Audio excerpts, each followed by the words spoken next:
PM Modi अपने 2 दिवसीय दौरे पर गुजरात पहुंच चुके हैं। गांधीनगर पहुंचकर उन्होंने गुजरात के पूर्व सीएम केशुभाई पटेल को श्रद्धांजलि अर्पित की। वहीं बीजेपी के पूर्व नेता रहे केशुभाई पटेल का गुरुवार को निधन हो गया था। मुख्यमंत्री विजय रूपानी और प्रदेश भाजपा अध्यक्ष CR पाटिल सहित कई नेताओं ने हवाई अड्डे पर प्रधानमंत्री का स्वागत भी किया। मरवाही का महामुकाबला जीतने के लिए भाजपा और कांग्रेस ने प्रचार में पूरी ताकत झोंक दी है। इसी कड़ी में कांग्रेस की जीत के लिए खुद मुख्यमंत्री भूपेश बघेल ताबड़तोड़ सभाएं और रैली कर रहे हैं। बस्ती बगरा और दानीकुंजी में सभा के दौरान उन्होंने अपनी सरकार के 22 महीने और भाजपा के 15 साल के काम की तुलना करते हुए जनता से वोट मांगा। इसके साथ ही फर्जी सर्टिफिकेट के नाम पर जोगी पर भी निशाना साधा। कांग्रेस के प्रदेश अध्यक्ष मोहन मरकाम समेत तमाम मंत्री भी पिछले कई दिनों से पार्टी प्रत्याशी के प्रचार में पसीना बहा रहे हैं। जय सिंह अग्रवाल, कवासी लखमा, प्रेम साय सिंह टेकाम, अमरजीत भगत और रुद्र गुरु के अलावा सांसद ज्योत्सना महंत, छाया वर्मा ने भाजपा को आड़े हाथ लिया। वहीं जोगी को लेकर भी तंज कसा कि इस बार मरवाही में असली आदिवासी की जीत होगी। भाजपा की ओर से पूर्व मुख्यमंत्री डॉक्टर रमन सिंह और पार्टी के प्रदेश अध्यक्ष विष्णुदेव साय ने मरवाही में प्रचार की पूरी कमान संभाली हुई है। आधा दर्जन सभाओं में रमन सिंह ने प्रदेश सरकार को हर मोर्चे पर फेल बताते हुए कहा कि 2 साल में जुआ, सट्टा, शराब, अफीम, गांजा जैसे तमाम अवैध व्यापार बढ़े हैं और कोई भी अंकुश लगाने वाला नहीं है। छत्तीसगढ़ के सीएम भूपेश बघेल आज चुनावी दौरे पर अनूपपुर पहुंचे। यहां सीएम ने अमरकंटक में मां नर्मदा की पूजा की और कांग्रेस की जीत के लिए आशीर्वाद भी मांगा। मध्य प्रदेश में चुनाव प्रचार अंतिम चरण में है। बीजेपी ने अपने प्रत्याशियों को जिताने के लिए पूरी ताकत लगा दी है। सीएम शिवराज धुआंधार प्रचार में जुटे हुए हैं। वहीं मुरैना की विधानसभाओं में प्रचार के बाद बीजेपी प्रत्याशी रघुराज सिंह कंसाना के लिए सीएम शिवराज सिंह चौहान ने मेगा रोड शो किया। जौरा, दिमनी और अंबाह में सभा के बाद इस रोड शो में ज्योतिरादित्य सिंधिया, BD शर्मा, नरेंद्र सिंह तोमर, उमा भारती जैसे दिग्गज भी शामिल हुए। मुरैना में रोड शो करने के बाद सीएम शिवराज सिंह के साथ सभी दिग्गज नेता ग्वालियर पहुंचे। ग्वालियर और ग्वालियर पूर्व विधानसभा क्षेत्र में बीजेपी प्रत्याशी प्रद्युम्न सिंह तोमर और मुन्नालाल गोयल के पक्ष में रोड शो करके जनता से समर्थन मांगा। इस दौरान बड़ी संख्या में लोगों का हुजूम उमड़ा। मध्य प्रदेश की 28 सीटों पर होने वाले उपचुनाव के प्रचार के अंतिम चरण में चुनावी शोर तेज हो गया है। बीजेपी ने ग्वालियर, चंबल, अंचल की 16 सीटों पर पूरी ताकत झोंक दी है।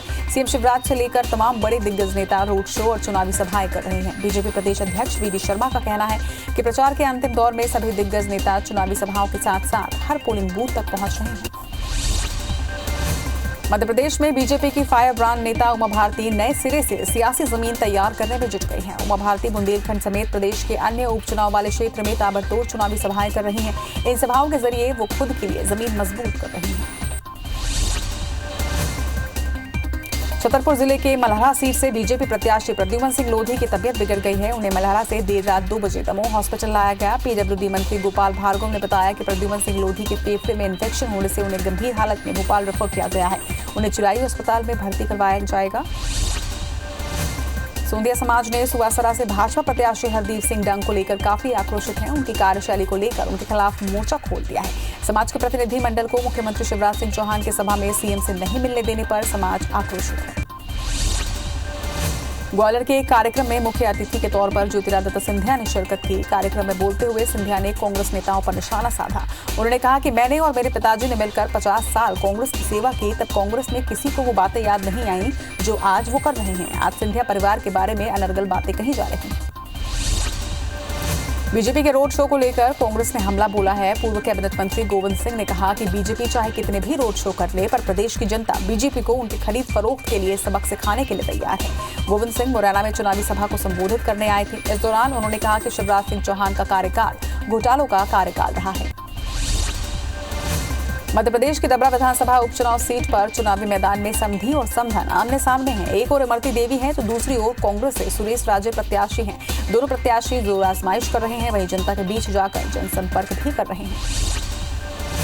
कांग्रेस के राज्यसभा सांसद उदित राज ने ग्वालियर में विवादित बयान दिया है। उदित राज ने कहा कि अगर चुनाव में बीजेपी जीती तो ये दलितों की मौत के समान होगा। ऐसे देश में दलितों को अपमानित होकर जीना पड़ेगा। हालत बहुत खराब हो जाएंगे। उन्होंने आरोप लगाया कि इस समय उत्तर प्रदेश RSS की प्रयोगशाला हो गया है। दलितों पर दबाव डाला जा रहा है, अत्याचार हो रहे हैं। बता दें कि कांग्रेस ने उदित राज को बिहार का स्टार प्रचारक बनाया है। इसके साथ ही मध्य प्रदेश में उपचुनाव वाली सीटों पर प्रचार के लिए भी भेजा है। खंडवा में बीजेपी नेता मंगल यादव पर पुलिस ने एफआईआर दर्ज किया है। मंगल यादव ने मंच से भाषण देते हुए कांग्रेस के पूर्व विधायक को धमकी दी, जिसके विरोध में कांग्रेस के नेता धरने पर बैठे थे। इसके बाद में शिकायत के बाद केस दर्ज किया गया। चुनावी प्रचार में आरोप प्रत्यारोप के बीच एक अच्छी तस्वीर भी देखने को मिली। मंत्री इमरती देवी जनसंपर्क के दौरान कांग्रेस प्रत्याशी सुरेश राजे के घर पहुंची, जहां सुरेश राजे के परिजन इमरती को माला पहनाकर उनका स्वागत किया। इमरती ने राजे के परिजन से कहा कि राजनीति में कुछ बुरा भला बोल गई हूं तो माफ कीजिएगा। मध्य प्रदेश उपचुनाव में राजनीतिक दलों को फिर दलित वर्ग की याद आई है। इस वर्ग को साधने के लिए बीजेपी और कांग्रेस ने 31 अक्टूबर को महर्षि वाल्मीकि जयंती पर फोकस किया है। इसकी वजह उपचुनाव वाली 28 सीटों में से 11 सीट सीधे तौर पर दलित वर्ग बहुल से होना है। बीजेपी प्रदेश अध्यक्ष विष्णुदेव साय ने क्वींस क्लब मामले को लेकर बड़ा बयान दिया है। साय ने कहा कि पौने 2 साल में प्रदेश में अराजकता का माहौल बढ़ा है। लॉकडाउन में भी क्वींस क्लब में नशे की पार्टी चलती रही। मुझे लगता है कि ये सरकार की जानकारी में था और छत्तीसगढ़ में सरकार इस मामले में पूरी तरह फेल हो गई है। मनेन्द्रगढ़ के नगर पालिका परिषद के सभा कक्ष में छत्तीसगढ़ विधानसभा अध्यक्ष डॉक्टर चरणदास महंत का सम्मान किया गया। मनेन्द्रगढ़ को जिला बनाने के सवाल पर उन्होंने कहा कि अभी मनेन्द्रगढ़ जिला नहीं बन सकता। अंबिकापुर के लखनपुर पुलिस ने पूर्व सांसद कमल भान सिंह के बेटे देवेंद्र प्रताप सिंह के साथ एक अन्य के खिलाफ मारपीट का मामला दर्ज किया है। वहीं साथ ही आरोपी की तलाश शुरू कर दी गई है। पूर्व सांसद के बेटे पर स्कूल में काम करने वाली महिला ने मारपीट का आरोप लगाया है। धमतरी जिले के तिर्रा गांव में विवादित भूमि पर सड़क बनाए जाने का मामला अब तुल पकड़ने लगा है। वहीं ग्रामीणों ने सरपंच सहित 11 लोगों पर कड़ी कार्रवाई की मांग करते हुए जिला प्रशासन को ज्ञापन सौंपा। ग्रामीणों ने बताया कि गांव के विवादित शमशान भूमि पर सरपंच ने बिना ग्राम पंचायत प्रस्ताव के सड़क का निर्माण करा दिया, जिससे गांव में विवाद की स्थिति बन गई। बालोद जिले के वनांचल और आदिवासी बाहुल्य हिता पठार के पास स्थित नाला पर पुल नहीं होने से ग्रामीणों को बरसात के समय मुश्किलों का सामना करना पड़ता है। ग्रामीणों ने सरकार से पुल निर्माण की गुहार लगाई है। इंदौर में मालवा एक्सप्रेस के संचालन की मांग अब तेज हो गई है, लेकिन पंजाब और हरियाणा में किसान आंदोलनों के कारण मालवा एक्सप्रेस के संचालन में देरी हो सकती है। रेलवे प्रबंधन से Malwa express, Pune express, Indore Vaishno Devi train चलाने की अनुमति मांगी गई है।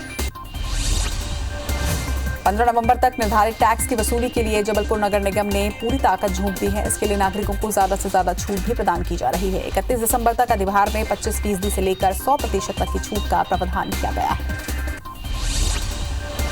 पिछले साल की राज्य स्तरीय टूर्नामेंट में जीत की राशि अब तक खिलाड़ियों को नहीं पहुंच पाई है। यह आयोजन जगदलपुर में किया गया था। बता दें कि इस टूर्नामेंट में विजयी 294 खिलाड़ियों को 1 साल बीत जाने के बाद भी 8,40,000 रुपए की प्रोत्साहन राशि नहीं मिली है। मामले को लेकर खिलाड़ियों ने बस्तर कलेक्टर को मुख्यमंत्री के नाम ज्ञापन सौंपा।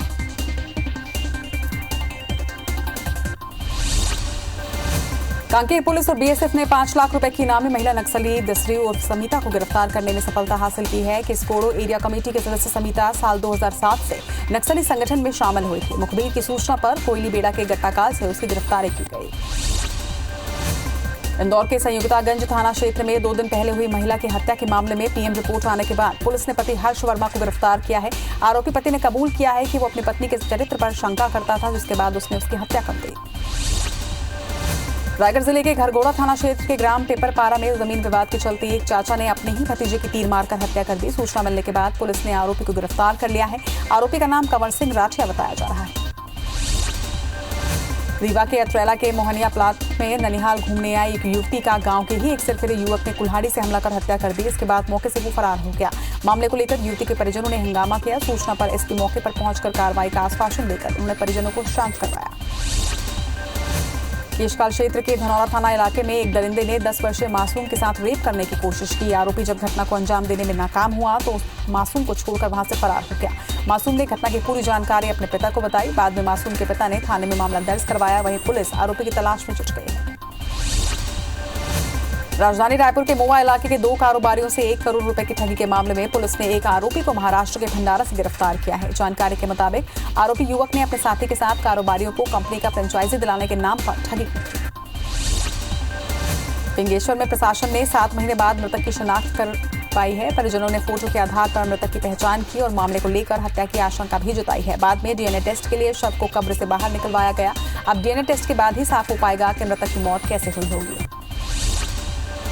धमतरी में जनजातीय सुरक्षा मंच ने धर्म परिवर्तन कर चुके जनजातियों का आरक्षण खत्म करने के लिए कलेक्टर को राष्ट्रपति के नाम एक ज्ञापन सौंपा। मंच के अध्यक्ष ने कहा कि ऐसे लोगों का आरक्षण खत्म होने से वाजिब लोगों को आरक्षण का लाभ मिलेगा। भिंड में आज सुबह कैनोइंग तैराकी प्रशिक्षण के दौरान 16 वर्षीय छात्रा की गौरी तालाब में डूबने से मौत हो गई। इस घटना के बाद आक्रोशित परिजन ने NH 92 पर चक्का जाम कर ट्रेनर पर लापरवाही का आरोप लगाया। परिजनों का आरोप है कि प्रशिक्षक की लापरवाही के चलते छात्रा की मौत हुई है। दमोह में जबेरा थाना के ग्राम हरदुआ घाट में ट्रैक्टर पलटने से 2 युवकों की दर्दनाक मौत हो गई। वहीं 18 से ज्यादा लोग हादसे में घायल हुए हैं। बताया जा रहा है कि ये सब देवी विसर्जन कर लौट रहे थे। घायलों का इलाज जिला अस्पताल में इस वक्त जारी है। डोंगरगढ़ के ग्राम अचौली में बीती रात को हुई आगजनी में 2 घर में रखे पूरे सामान जलकर खाक हो गए। काफी मशक्कत के बाद फायर ब्रिगेड और डायल 112 की टीम ने स्थानीय लोगों की मदद से आग पर काबू पाया। तब तक सारे घरेलू सामान जलकर खाक हो चुके थे। मध्य प्रदेश के स्कूली विद्यार्थी अब अमेरिकी शिक्षा पद्धति से अध्ययन कर पाएंगे। शिक्षा में गुणवत्ता लाने के लिए प्रदेश के स्कूल शिक्षा विभाग ने नई कवायद शुरू की है। पेडगॉजी तकनीक पर आधारित इस शिक्षा प्रणाली में विद्यार्थियों में शिक्षा के साथ साथ समझ विकसित करने की तालीम भी दी जाएगी। कहते हैं शिक्षा का प्रकाश एक व्यक्ति से पूरे परिवार, गांव, समाज और देश को रोशन कर सकता है। ऐसा ही वाकया अभनपुर के तर्री में देखने को मिल रहा है, जहां भाई बहन कोरोना काल में शिक्षा का अलग जगाते हुए स्लम एरिया के बच्चों को निःशुल्क शिक्षा दे रहे हैं। आकाश और झरना बाग तर्री गांव में गरीब बच्चों को निःशुल्क पढ़ा रहे हैं। बलरामपुर के ग्राम पंचायत कफना में आज दोपहर को एक आदमखोर भालू ने 2 ग्रामीणों की जान ले ली। दोनों ग्रामीण जंगल में लकड़ी लेने के लिए गए हुए थे और तभी आरा जाने वाली मुख्य मार्ग पर भालू ने हमला कर दिया। सूचना पर वन विभाग, पुलिस और राजस्व की टीम मौके पर पहुंची।